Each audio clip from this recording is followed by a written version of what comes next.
Mission defence academy के YouTube channel पर दोस्तों आपका बहुत बहुत स्वागत है। जैसा कि आपको पता है ये आपके पेपर चल रहे हैं और अगला पेपर करवाने से पहले बता देता हूं कि हमें जो सबसे पहले सामान्य ज्ञान का पोर्शन है वो करते हैं।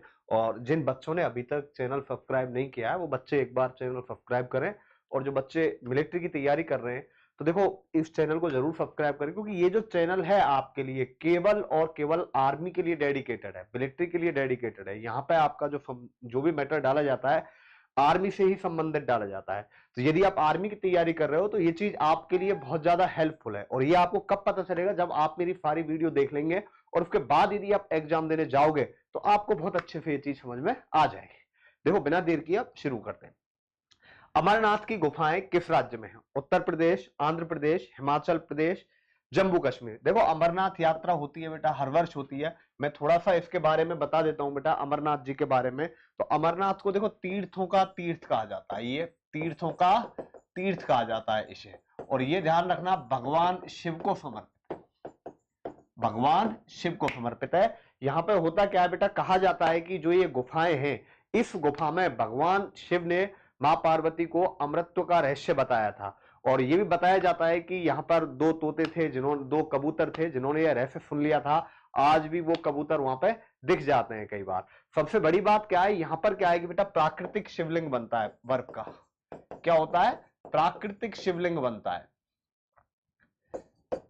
प्राकृतिक शिवलिंग बनता है, बर्फ का बनता है। और वो बेटा ध्यान रखना चंद्रमा के हिसाब से चलता है। जो पूर्णिमा होती है, पूर्णिमा के दिन वो पूरा बन जाता है और अमावस्या के दिन क्या होता है, वो कम हो जाता है, उसका साइज है। और सबसे बड़ी जो बात है वो यहां पर ये है कि जो गुफाएं बेटा अमूमन क्या है, गुफाओं में कच्ची बर्फ पाई जाती है, लेकिन यहां जो शिवलिंग बनता है, प्राकृतिक शिवलिंग बनता है, वो ठोस बर्फ से बनता है। किससे?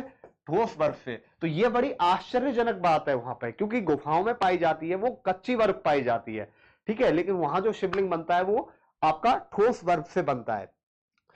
और इसमें जो इसको ध्यान रखना बेटा, स्वयंभू हिमानी शिवलिंग भी कहा जाता है, स्वयंभू हिमानी शिवलिंग भी कहा जाता है, लिंग भी कहा जाता है। और यह आपका ध्यान रखना बेटा कहां पे? जम्मू कश्मीर में। कहां पे? ये जम्मू कश्मीर में। तो अमरनाथ की गुफाएं किस राज्य में है? जम्मू कश्मीर में। इसके बाद चलिए बेटा आगे चलते हैं।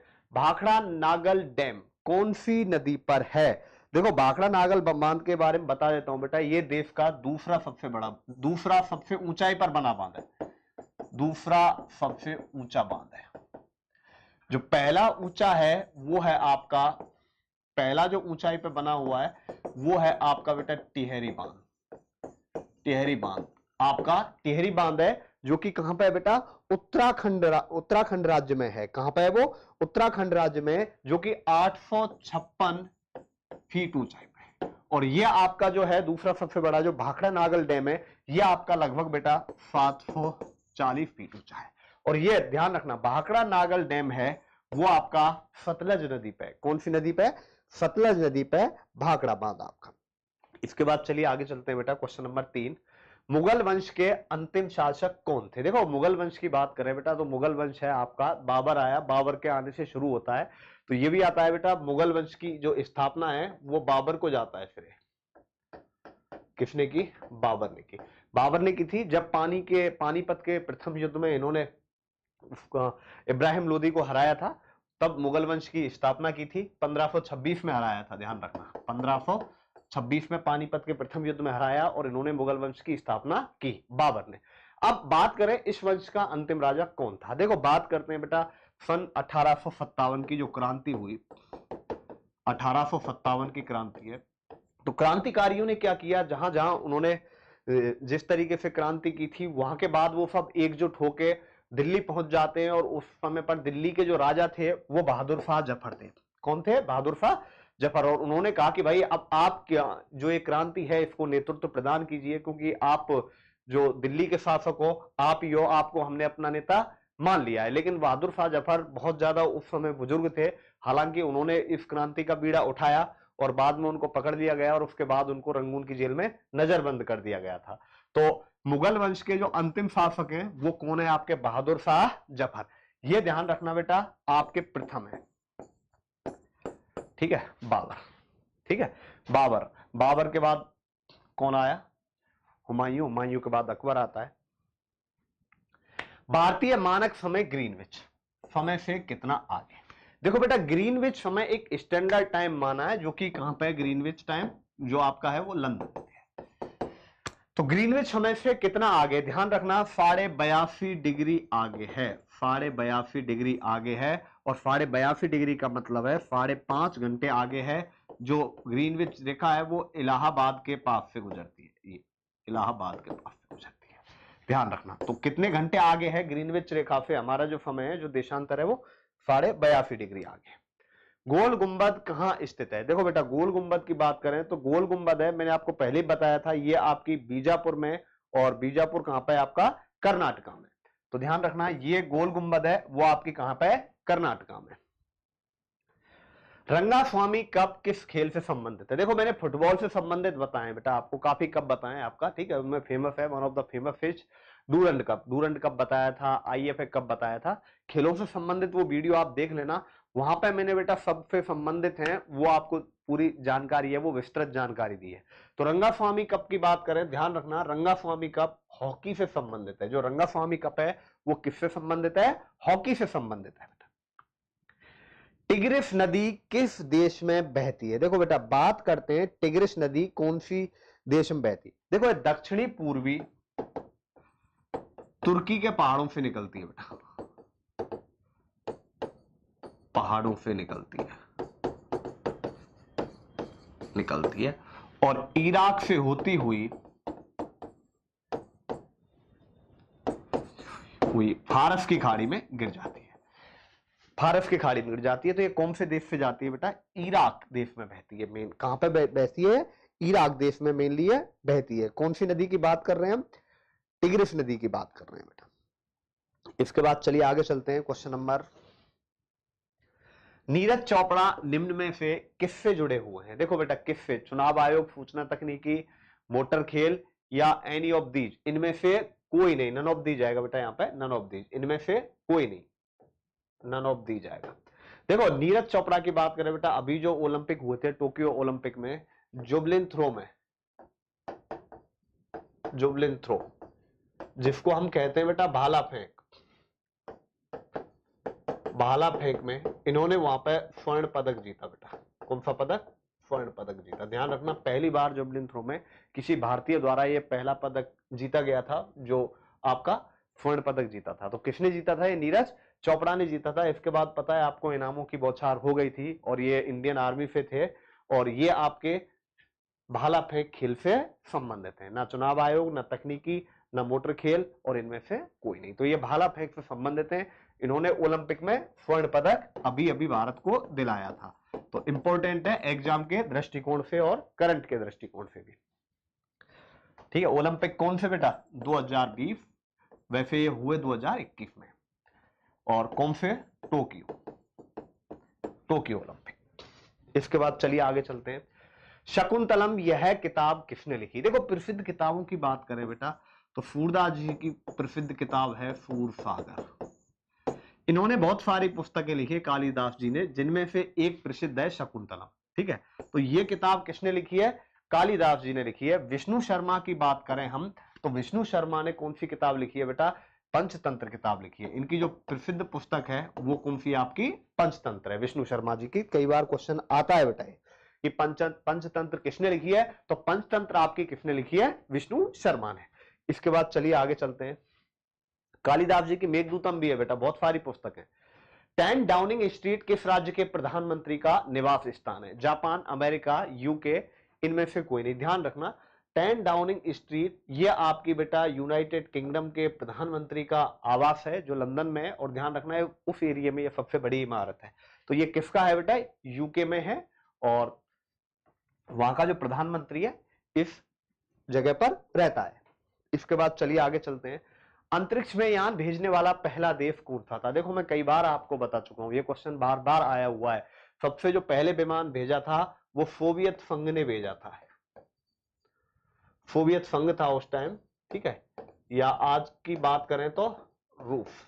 किसने भेजा था बेटा? सबसे पहले रूस ने भेजा था। और ध्यान रखना, उस विमान का नाम था स्पुतनिक 2। कोरोना की जो वैक्सीन बनाई है उस टाइम पे अमेरिका और इनमें बहुत ज्यादा कंपटीशन था दोनों में आपस में। तो अमेरिका अपने आप को ज्यादा सुपीरियर समझता था, लेकिन इन्होंने अमेरिका से पहले अंतरिक्ष में यान भेजकर एक रिकॉर्ड बना लिया और अमेरिका बस देखता रह गया। और इसी वजह से अभी जो कोरोना की वैक्सीन है उसका नाम स्पुतनिक 2 रखा है। तो विशेषज्ञ मानते हैं कहीं ना कहीं ये अमेरिका को चिढ़ाने के लिए इसका नाम रखा है। इसके लिए चलो आगे चलते हैं। गीतांजलि पुस्तक किसने लिखी? देखो गीतांजलि पुस्तक 1910 में लिखी थी और ये 1912 में ब्रिटेन गई। कहां गई बेटा? ये ब्रिटेन गई। और उसके बाद ये इतनी जबरदस्त पॉपुलर हुई कि 1913 में इसी पुस्तक के लिए रविंद्रनाथ टैगोर जी को नोबेल पुरस्कार मिला। नोबेल पुरस्कार मिला, साहित्य का मिला था, ध्यान रखना बेटा। तो ध्यान रखना गीतांजलि पुस्तक किसने लिखी है? जो गीतांजलि पुस्तक है वो रविंद्रनाथ टैगोर जी ने लिखी है, 1910 में लिखी थी। 1912 में जैसे ही इंग्लैंड में पब्लिश हुई उसके बाद इसको बहुत जबरदस्त सफलता मिली और उसके बाद ये साहित्य में इनके लिए एक नोबेल का पुरस्कार मिला। सिली पॉइंट शब्द किस खेल से संबंधित है? Hockey, cricket, football, tennis. ध्यान रखना सिली पॉइंट आपका क्रिकेट से संबंधित है। देखो वर्ड्स याद रख लेना आप, कौन सा शब्द कौन से खेल से संबंधित है। तो जो सिली पॉइंट है वो आपका क्रिकेट से संबंधित है। इसके बाद आइए, नमदाफा राष्ट्रीय उद्यान कहां स्थित है? देखो नमदाफा की बात करते हैं बेटा, तो ये कहां पे? देखो मैं इसके बारे में बता देता हूं।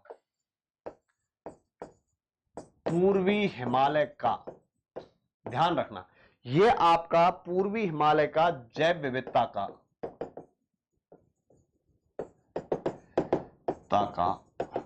सबसे बड़ा है बेटा, जैव विविधता का सबसे बड़ा राष्ट्रीय उद्यान है, ध्यान रखना है। और ये इसमें जो वन पाए जाते हैं तराई सदाबहार वन पाए जाते हैं। तराई और कैसे वन पाए जाते हैं बेटा? सदाबहार वन इसमें पाए जाते हैं। और ध्यान रखना ये क्षेत्रफल की दृष्टि से भारत का सबसे बड़ा राष्ट्रीय उद्यान है। राष्ट्रीय उद्यान है, ध्यान रखना। नमदाफा राष्ट्रीय उद्यान के बारे में बताया मैंने, ये पूर्वी हिमालय का जैव विविधता का सबसे बड़ा राष्ट्रीय उद्यान है। यहां पर आपके बेटा तराई सदाबहार वन पाए जाते हैं और भारत का सबसे बड़ा राष्ट्रीय उद्यान भी यही है। तो अब आपकी समझ में आ गया होगा बेटा।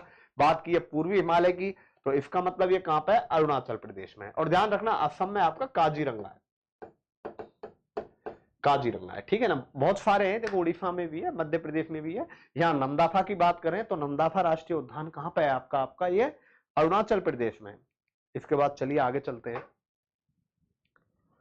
अगला क्वेश्चन, वर्ष 2020 के ओलंपिक खेल का आयोजन कहां हुआ? देखो जो 2020 के ओलंपिक गेम हैं वो आपके कोरोना वायरस की वजह से खेले नहीं गए थे। यही 2020 के सन 2021 में खेले गए। और कहां खेले गए? ये टोक्यो, जापान। बात करें, देखो एक पहले का भी याद रखना है, 2020 से एक पहले का याद रखना है। 2016 के ओलंपिक कहां है? तो वो कहां? रियो डी जेनेरियो में, ब्राजील में खेले गए थे, ठीक है। अब बात करें बेटा 2024 की, देखो एक आगे का एक पीछे का और वर्तमान का आपको याद रखना है। 2024 के जो ओलंपिक खेले वो आपके पेरिस में खेले जाने, और पेरिस कहां पे है आपका? फ्रांस में, ठीक है। तो 2020 के जो टोक्यो ओलंपिक है वो जापान में हुए, टोक्यो में हुए। इसके बाद बात करें बेटा 2016 की, वो रियो डी जेनेरियो में खेले गए। रियो डी जेनेरियो मतलब ब्राजील में। और अगले जो 2024 के खेले जाने वाले हैं वो पेरिस में खेले जाने वाले हैं, और पेरिस कहां है? फ्रांस में। इसके बाद चलिए आगे, आकाशीय पिंडों को देखने का यंत्र है। देखो बेटा बाइनोकुलर की बात करें, बाइनोकुलर क्या होती है बेटा? ये जो आप देखते हो ना, जो पहियों वाली जो कैसेट सी होती थी, वो बाइनोकुलर होता है बेटा। तो उसमें क्या करते हैं हम, जो भी अपने पास चलचित्र छायाचित्र है उनकी रिकॉर्डिंग काम में आती है। और आकाशीय पिंडों को देखने के लिए टेलीस्कोप काम में लिया जाता है। और मैंने आपको बताया था बेटा टेलीस्कोप का जो आविष्कार है वो गैलीलियो ने किया था, गैलीलियो ने किया जाता। तो ध्यान रखना आकाशीय पिंडों को देखने के लिए किसका काम किया जाता, कौन काम में लिया जाता है? तो उसका जो राइट आंसर है वो होगा आपका टेलीस्कोप होगा बेटा, ठीक है। ठीक है, ये भी बेटा पेरिस्कोप भी एक ऑप्टिकल उपकरण है, ध्यान रखना। इसके बाद करें विस्थापन और बल। देखो बेटा बल गुणा विस्थापन, ये क्या होता है? आपका कार्य होता है, वर्क होता है। और कार्य की इकाई क्या होती है बेटा, जूल होती है। या तो मैं इसको जूल कहूंगा, इसको ऊर्जा भी बोल देते हैं, नहीं तो बल का न्यूटन होता है, और विस्थापन बल गुणा विस्थापन, देखो विस्थापन का होता है मीटर, तो न्यूटन मीटर भी होता है, और जो इसकी इकाई है एफ आई वो क्या होती है, इसकी जूल होती है। तो ध्यान रखना विस्थापन और बल का गुणनफल किसके बराबर है, कार्य। तो इनमें से कोई नहीं, सॉरी इफ वे कर लें none of these, none of these. ठीक है, वेग की बात करें बेटा तो वेग आपका क्या होता है, देखो वेग होता है आपका डी अपॉन टी। ठीक है, डिस्प्लेसमेंट अपॉन में टाइम, यानी कि विस्थापन में हम समय का भाग देंगे तो वेग मिलेगा। ठीक है, तो ये आपका वेग होता है। तो विस्थापन और बल का गुणनफल किसके बराबर होता है, आपका कार्य के बराबर होता है। तो इनमें से कोई नहीं, ये ऑप्शन इसका राइट है, ऑल नन ऑफ दीज कर देना। हाइडल पावर स्टेशन में ऊर्जा का स्रोत क्या है, देखो हाइडल पावर का मतलब है विद्युत ऊर्जा, एक तरीके से मैं कहूं बेटा। तो विद्युत स्टेशन होता है अपना, वहां पे जो पानी है, देखो जो हाइडल पावर में क्या होता है, बहते हुए पानी से या फिर बेटा जो पानी किसी जैसे झरना बहता है तो वहां स्पीड से पानी जो आता है, ठीक है, बहते हुए पानी से या मैं कहूं गिरते हुए पानी से ऊर्जा बनाई जाती है, आपकी विद्युत ऊर्जा बनाई जाती है। और ध्यान रखना ये ऊर्जा होती है जो आपकी प्रदूषण रहित होती है। कैसी होती है, प्रदूषण रहित होता है। ये पूरा जो प्रोसीजर है वो प्रदूषण रहित होता है। तो हाइडल पावर स्टेशन में बहता हुआ पानी या गिरता हुआ पानी है, वो क्या होगा, आपका ऊर्जा का स्रोत होगा। तो हाइडल पावर में ध्यान रखना जो ऊर्जा का स्रोत होता है वो क्या होता है, पानी होता है आपका, वाटर होता है आपका। इसके बाद चलिए आगे, विरंजक चूर्ण बनाने के लिए कौन सी गैस का इस्तेमाल किया जाता है। देखो विरंजक चूर्ण बनाने के लिए Ci2 नहीं है, Cl2 है। ध्यान रखना क्लोरीन गैस ही काम आती है विरंजक चूर्ण बनाने के लिए। और ये बेटा इसकी बात करें CO2, तो ये पेय पदार्थों में आती है काम बेटा, पेय पदार्थों में, जैसे कि आपका कोका कोला हो गया बेटा, थम्स अप हो गया, ये जितने भी आपकी कोल्ड ड्रिंक्स हैं, इनमें जो भी पेय पदार्थ है, जो कोल्ड ड्रिंक्स हैं, इनमें कार्बन डाइऑक्साइड होती है। ये क्वेश्चन भी बहुत बार आता है बेटा, ये आपकी कार्बन मोनोऑक्साइड होती है, जहरीली गैस होती है।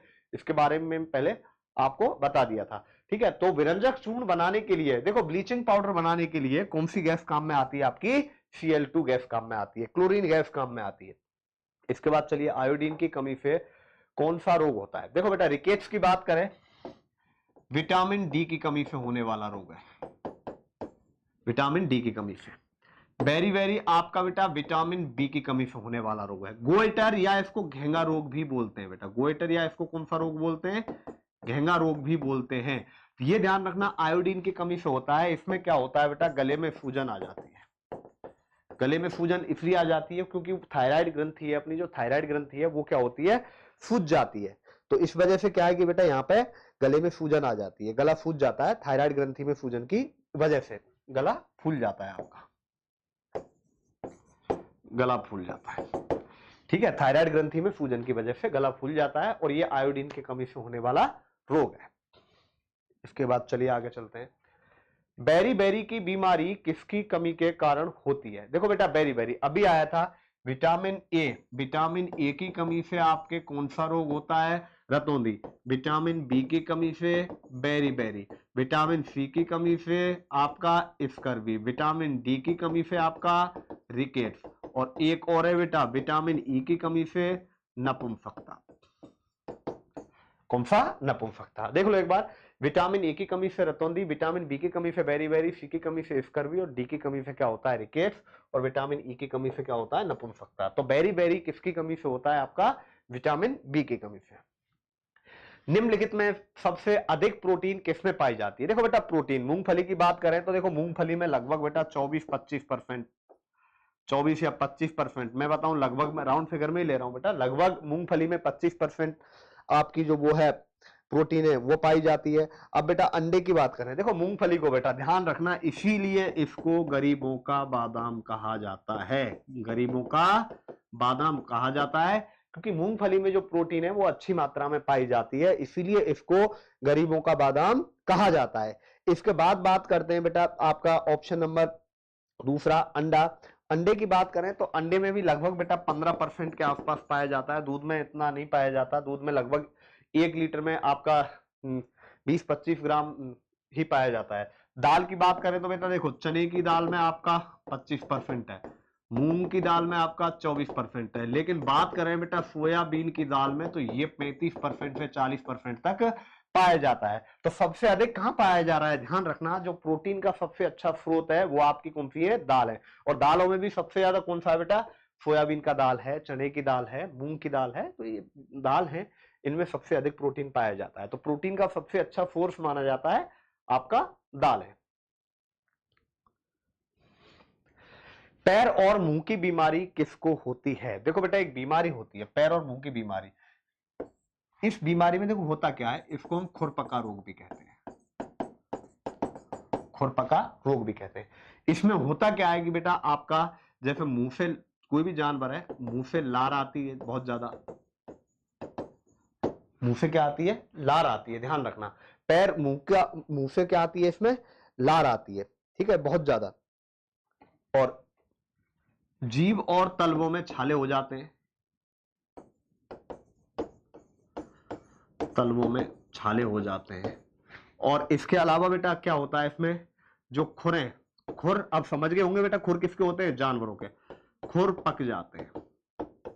इसे मुंह और पैर की बीमारी कहा जाता है। ये ध्यान रखना संक्रामक रोग है, जो कि अपनी मवेशियां होती हैं, जानवर होते हैं, उनमें बहुत ज्यादा पशु होते हैं, उनमें बहुत तेजी से फैलता है, ठीक है। तो ये किसमें होता है, आपके जैसे गाय है, भैंस है, तो इसमें जो भी गाय भैंस है बहुत ज्यादा लार आती है, उसकी जीभ है और उसके जो तलवे हैं उनमें छाले हो जाते हैं, खुर भी उनके पक जाते हैं, जिससे उनको चलने फिरने में परेशानी होती है।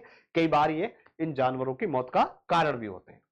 खट्टे फलों में कौन सा अम्ल पाया जाता है, देखो बेटा खट्टे फल कौन कौन से हैं आपके, जैसे खट्टे फल की बात करूं, नींबू, संतरा, ये ज्यादा खट्टे फल हैं बेटा, ठीक है। तो इनमें आपका साइट्रिक एसिड पाया जाता है बेटा, साइट्रिक एसिड है, ध्यान रखना, साइट्रिक अम्ल,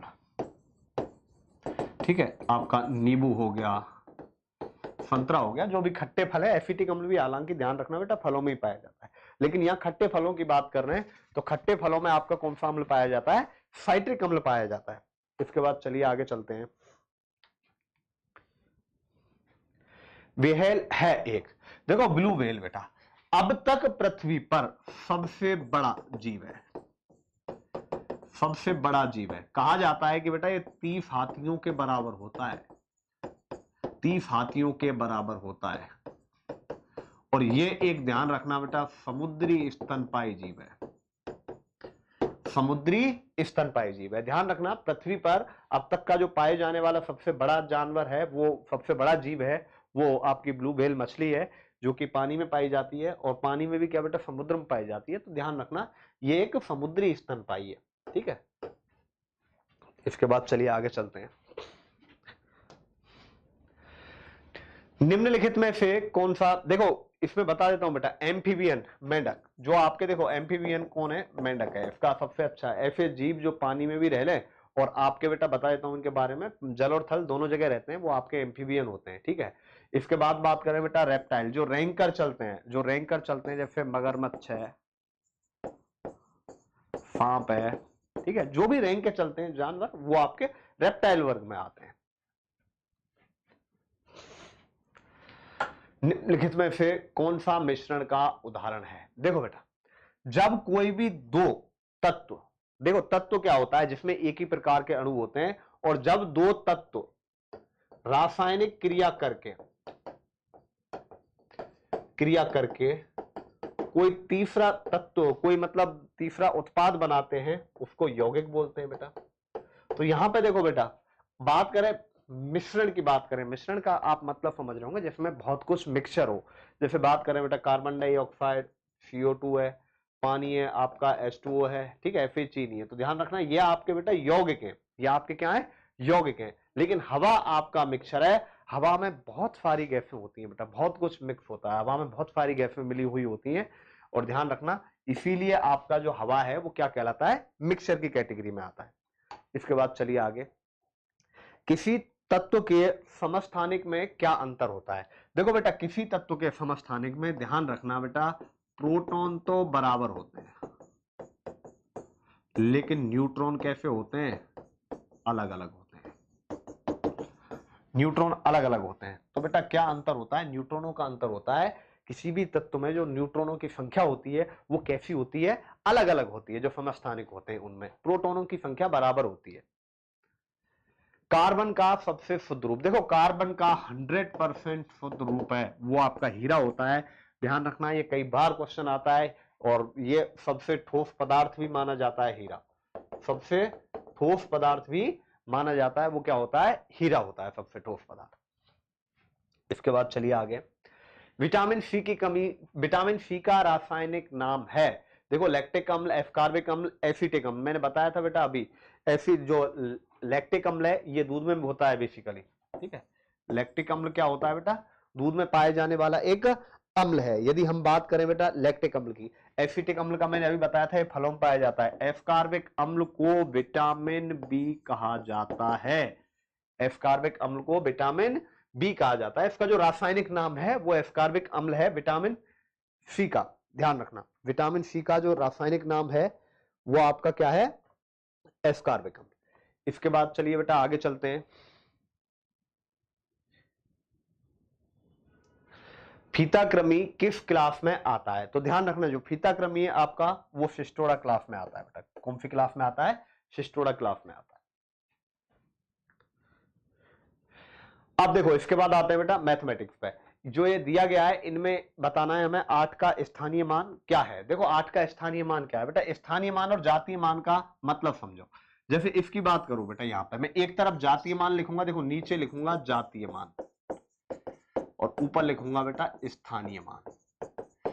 देखो 3 का जातीय मान 3, 8 का जातीय मान 8, 7 का 7, 6 का 6, 9 का 9, 4 का 4। तो जातीय मान का मतलब तो सीधा सीधा सा है, जो संख्या होती है वही उसका क्या होता है बेटा? जातीय मान होता है। ध्यान रखना, जो संख्या आपके पास दी गई है वही संख्या उसका क्या होता है? जातीय मान होता है। स्थानीय मान की बात करें तो प्लेस वैल्यू कौन से स्थान पे है? तो 4 इकाई के स्थान पे है, तो 4 का क्या हो गया बेटा? स्थानीय मान 4 हो गया। ध्यान रखना, इकाई के अंक का जातीय मान और स्थानीय मान हमेशा वही होता है, बराबर होता है। तो ये 4 का 4 होगा। 9 है, अब देखो 9 के आगे कितनी संख्या है? 1, तो 9 के आगे 1 जीरो। 6 की बात करें कितनी संख्या है? 2, तो 2 जीरो। 7 की बात करें तो 3 संख्या है, 3 जीरो। 8 की बात करें तो बेटा 8 के आगे कितनी संख्या है? 4 संख्या है, तो 4 जीरो।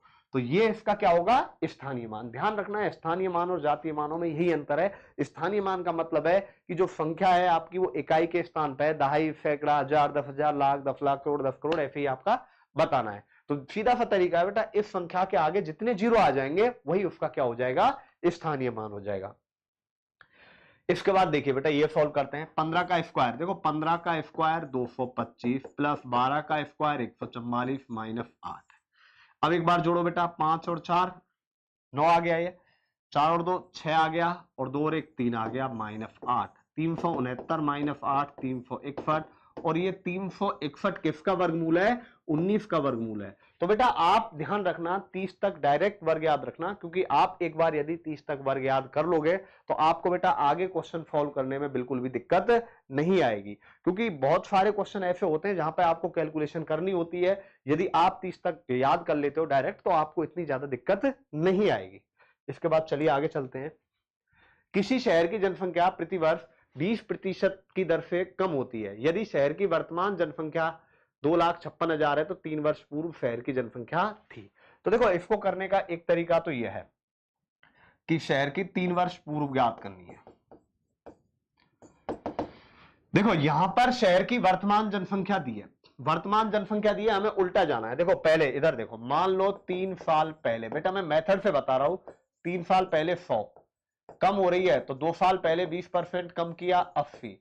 फिर बेटा 1 साल पहले की बात करें, अब 80 में से 20% घटा दो, 8 दूनी 16, 16 कम कर देंगे तो कितना रह जाएगा? 64। फिर 20% घटा दो बेटा, ये आ जाएगी आपकी वर्तमान की। और 64 का 20% निकालो 100, तो कितना आ गया? 0 से 0, 64 दूनी 128, 12.8, 12.8 घटाएंगे तो 51.2। ये कब की आ जाएगी? आपकी वर्तमान की आ जाएगी। कब की आ जाएगी? आपकी वर्तमान की। तो बेटा हम यहां पर वर्तमान, हम 3 साल पहले की ज्ञात करेंगे। तो 3 साल पहले वर्तमान की जनसंख्या कितनी है बेटा? 2,56,000 लेकिन यहाँ पे वर्तमान की कितनी है 51.2, हमें ज्ञात करनी है 3 साल पहले की, तो कितनी है 4। तो यहाँ क्या घटा दो बेटा 0, तो ये 1000 बार कट गया बेटा, और ये फिर 2 बार कट गया, और 2 से ये कितनी बार कट गया 5 बार, तो कितना आ गया आपका 5 लाख आ जाएगा बेटा। तो शहर की जनसंख्या कितनी आ जाएगी 5 लाख आ जाएगी। बाकी डायरेक्ट भी कर सकते हैं, डायरेक्ट कैसे 2,56,000, 2,56,000 गुणा में 100/80 गुणा 100/80 गुणा 100/80, 0 0 0 काट दो बेटा, 8 से काटो, 8 3 24, देखो 8 दूनी 16, देखो एक बार 8 3 24 हो गया, 8 दूनी 16, फिर 8 से काट दो, कितनी बार कट गया बेटा 8 चौका 32, 4 से ये 2 बार कट गया और 2 से 50 बार कट जाएगा, तो भी कितना आ जाएगा आपका बेटा 5 लाख आ जाएगा। तो किसी भी तरीके से कर लेना, यहां जो आंसर है दोनों ही कंडीशन में आपका कितना आएगा बेटा 5 लाख आएगा। इसके बाद चलिए आगे, 64/0.8, देखो 64/0.8, देखो बेटा 64 है, यहां से पॉइंट हटाओ, इधर 0 बढ़ा दो, 8 आ जाएगा, तो 8 8 64, तो इसका जो राइट आंसर है वो कितना आ जाएगा बेटा 80 आ जाएगा। इसके बाद चलिए आगे, किसी समीकरण के मूलों का योग 6, देखो मूल क्या है आपके अल्फा और दूसरा मूल हो गया बीटा, गुणनफल 16 है तो समीकरण होगा। तो बेटा समीकरण जब हमें ज्ञात करना है तो कैसे ज्ञात करेंगे, x² माइनस मूलों का योग और x प्लस में मूलों का गुणा बराबर 0, ये होता है आपका समीकरण। अब x² माइनस मूलों का योग कितना है 6x प्लस गुणनफल कितना है 16 बराबर 0, तो x² माइनस 6x प्लस 16 बराबर 0, ये इसका क्या हो जाएगा बेटा एकदम राइट आंसर हो जाएगा। इसके बाद चलिए आगे, 1 क्विंटल में कितने किलोग्राम होते हैं, ध्यान रखना बेटा मेजरमेंट है, यहां पे क्वेश्चन आते हैं, आपको मैं पहले ही बता देता हूं मेजरमेंट से बहुत ज्यादा क्वेश्चन आते हैं, आपको ध्यान रखना है एक तो लेंथ में कि भाई 10 मिलीमीटर में कितने मीटर होते हैं, 100 सेंटीमीटर में कितने मीटर होते हैं, ठीक है, तो इनको जो कन्वर्जन है वो याद रखना है। बात करें क्विंटल और किलोग्राम की, 1 किलोग्राम में होते हैं बेटा 1000 ग्राम, और 1 क्विंटल में होते हैं 100 किलोग्राम, ठीक है, और 1 मन दिया जाए बेटा तो 1 मन में होते हैं, ध्यान रखना 40 किलोग्राम, तो ये भी आते हैं बेटा, ठीक है, 1 टन में पूछा जाए तो 10 क्विंटल। अब आओ, तो इसका राइट आंसर क्या है बेटा, 1 क्विंटल में कितने किलोग्राम 100 किलोग्राम। ए अनुपात बी, देखो ए अनुपात बी अनुपात सी, ए अनुपात बी कितना है 3 4, तो ऐसे रखो बेटा 3:4, बी अनुपात सी कितना है 6:5, तो इसको ऐसे रख देंगे 6:5। अब हमें एबीसी ज्ञात, अब देखो हमें पूछा है ए अनुपात बी प्लस सी, तो पहले बेटा एबीसी देखो, ए का निकालेंगे 3 का गुणा 6 से करो, 6 या 18, 4 का गुणा 6 से, 4 6 24 और 4 पंजे 20, और इनका गुणा करना है 5, 4 पंजे कितना आ गया 20। आपसे पूछा है ए का मान कितना है 18, 18 अनुपात बी और सी कितना है 24 और 20, 18 अनुपात 44, ये 9 बार कट गया बेटा 2 से, और ये कितनी बार 22 बार, तो 9:22, ये इसका राइट आंसर हो जाएगा। दो संख्याओं का अनुपात 2:3 है, इनका लघुत्तम समाप्य वर्तक 150 है। देखो बेटा देखते ही बता दो, यहां पे देखो 30 और 40, इनका बेटा एलसीएम मतलब क्या होता है, वह छोटी से छोटी संख्या जिसमें दी गई दोनों संख्याओं का पूरा पूरा भाग चला जाए। तो पहली बात तो ये 2 और 3 के अनुपात में नहीं है, ये गलत, ना ही ये है 2 और 3 के अनुपात में, ये 2 और 3 के अनुपात में है, और इनका एलसीएम कितना है 150 है। तो आगे बेटा करने की जरूरत ही नहीं है, देखो बहुत सारे क्वेश्चन ऐसे होते हैं जो आपके देखते ही हो जाते हैं, बाकी इसको करने का मेथड भी है। 12.3 पे बार, देखो इसको कैसे करेंगे 12.3 पे बार, तो पहले क्या करो पूरी संख्या लिखो, अब बार 3 के ऊपर है 12 के ऊपर नहीं है, तो माइनस क्या कर दो 12.3 के ऊपर बार है, तो ये आ गया 9, 123 में से 12 गए तो 111/9 आ जाएगा। तो इसका जो राइट आंसर है वो आपका क्या आ जाएगा बेटा 111/9। पूरी संख्या लिखो, जिन संख्याओं के ऊपर बार नहीं है वो संख्याएं आप घटा दीजिए और 9 का भाग दे दीजिए। 1 के ऊपर बार है तो 1 बार 9, 2 के ऊपर बार है 2 बार, 3 के ऊपर बार है 3 बार। इसके बाद चलिए आगे चलते हैं। दो संख्याओं का योग, देखो बेटा पहली संख्या अनुपात दूसरी संख्या 6:7 है। पहली प्लस दूसरी, यह आपके पास 65 है।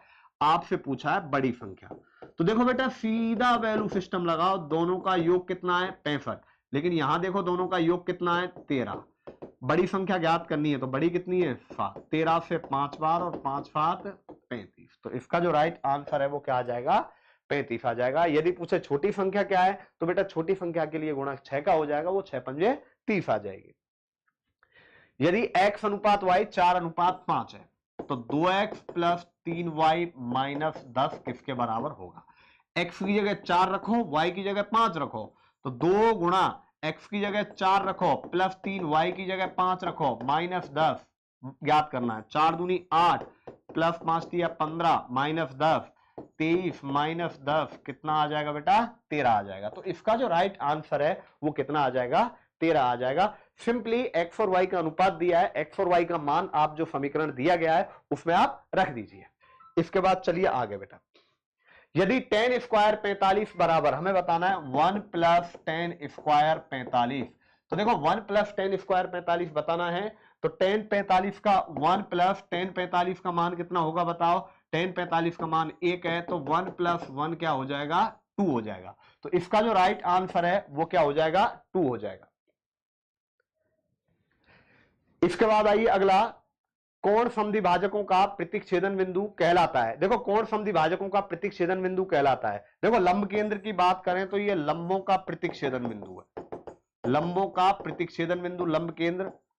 भुजा लंब समद्विभाजकों का प्रतिच्छेदन बिंदु परिकेंद्र। अंतः केंद्र आपका कोण समद्विभाजकों का प्रतिच्छेदन बिंदु अंतः केंद्र, और यह आपका किसका है माध्यिकाओं का प्रतिच्छेदन बिंदु है। तो आपसे पूछा है कोण समद्विभाजकों का प्रतिच्छेदन बिंदु, तो क्या होता है अंतः केंद्र होता है, लंबों का लंब केंद्र होता है, भुजा लंब समद्विभाजकों का परिकेंद्र होता है, और माध्यिकाओं का क्या होता है केंद्रक। और ध्यान रखना केंद्रक माध्यिका को 2:1 में बांटता है। ये क्वेश्चन बहुत बार आपसे पूछा गया है। घन का आयतन क्या होगा, घन का आयतन क्या होगा, तो घन का आयतन होता है भुजा क्यू, ए क्यू, सॉरी भुजा क्यू नहीं, घन का आयतन हाँ भुजा क्यू होता है, और इसका जो क्षेत्रफल है वो होता है 6a स्क्वायर। तो घन का आयतन क्या है भुजा क्यू, और इसका जो क्षेत्रफल है 6a स्क्वायर।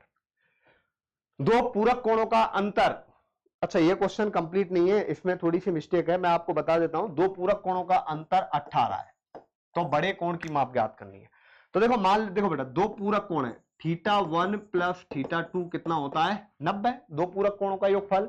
अब देखो यहाँ θ1 प्लस θ2 बराबर 90, लेकिन अंतर θ1 माइनस θ2 बराबर 18 है। इसको सॉल्व कीजिए, दो θ1 बराबर कितना आ गया 108, तो θ1 बराबर कितना आ गया 54 डिग्री, θ2 90 माइनस 54 कर देना है, कितना आ जाएगा आपका 36 डिग्री आ जाएगा।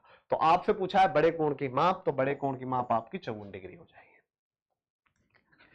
एक आदमी का परिचय कराते हुए किसी महिला ने कहा उसके ससुर के पिता मेरे ससुर है। देखो एक आदमी का परिचय कराते हुए, यह आदमी है, यह आदमी की पत्नी, आदमी की पत्नी का पिता इसका ससुर होगा, और इसका पिता। वो कह रहा है एक आदमी का परिचय कराते हुए महिला ने कहा कि उसके ससुर के पिता, तो आदमी का ये इसका ससुर हो गया और ये ससुर के पिता हो गए। वो कह रही है कि वो मेरे ससुर है, इसके पिता मेरे ससुर है, तो ये इनकी पत्नी हो जाएगी, और यही इनकी पत्नी क्या है महिला है। तो अब ये महिला बताओ आदमी क्या लगती है, ये आदमी, ये इस आदमी का ससुर हो गया, और ससुर की पत्नी क्या होगी सास होगी। तो महिला के साथ क्या संबंध है, वो क्या है दामाद है। इसके बाद चलिए आगे, यदि किसी महीने की 7 तारीख को मंगलवार है तो 22 तारीख को क्या होगा। देखो ऐसे में क्या करो बेटा, दिनों की संख्या निकालो, तो दिनों की संख्या निकाल के 22 में से 7 गए तो कितने दिन बचे 15 दिन बचे। दिनों की संख्या में देखो 7 दिन होते हैं सप्ताह में, आपके 7 दिन होते हैं, तो इसमें 7 का भाग दे दो, 7 दूनी 14, शेषफल कितना बचे वो देखो बेटा, शेषफल क्या आ गया 1 आ गया, 1 आया है तो मंगलवार में 1 जोड़ दो बुधवार। यदि शेषफल 2 आता तो 2 क्या कर देते हम जोड़ देते। देखो आगे ज्ञात करना है तो शेषफल को जोड़ देना है, पीछे का ज्ञात करना है। यदि ये कहता 22 तारीख को मंगलवार है तो बताओ 7 तारीख को क्या है, तो उस कंडीशन में हम शेषफल है वो क्या कर देते घटा देते। तो दिन निकालो, 22 में से 7 गए तो 15 दिन रह गए, 7 का भाग दे दो 15 में, 7 2 बार गया, शेषफल कितना रह गया 1 रह गया।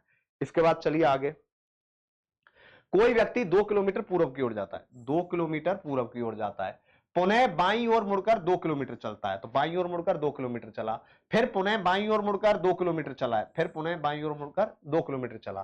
तो अब वह किस दिशा की ओर है? देखो कौन सी दिशा की ओर है? ये पश्चिम दिशा की ओर। दोबारा देख लेंगे एक बार। कोई व्यक्ति 2 किलोमीटर पूर्व की ओर जा रहा है, उसके बाद बाएं मुड़ता है, तो बाएं इधर मुड़ेगा, फिर 2 किलोमीटर, फिर बाएं मुड़ेगा, इधर 2 किलोमीटर चलेगा। तो अब वो कौन सी दिशा में जा रहा है? तो दिशा में जा रहा है तो पश्चिम इसका आंसर हो जाएगा।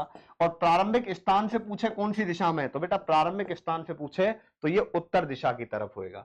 इनमें से बेमेल छांटिए। देखो बेमेल बताना है, 11, 13, 15, 17, इनमें बेमेल 15 है। 15 आपकी भाज्य संख्या है, बाकी आपकी अभाज्य संख्या है। इसके बाद चलिए आगे। 28, 22, 96। देखो बेटा 21, 32, 49, 26। अब देखो बेटा 28 में 22 का भाग जाता है 4 बार, तो 96 में 21 का नहीं जा रहा, 32 का जा रहा है, बिल्कुल जा रहा है बेटा 3 बार, लेकिन 49 और 26 का भाग नहीं जा रहा। तो इसका मतलब जिस तरह से 88 22 से संबंध है, मतलब 22 88 का एक गुणनखंड है, हम ऐसे लेंगे, तो ऐसे ही 96 का गुणनखंड क्या होगा? 32 होगा। तो इसका जो राइट आंसर है वो क्या हो जाएगा? 32 हो जाएगा। इसके बाद बेटा मिलते हैं अगले पेपर में।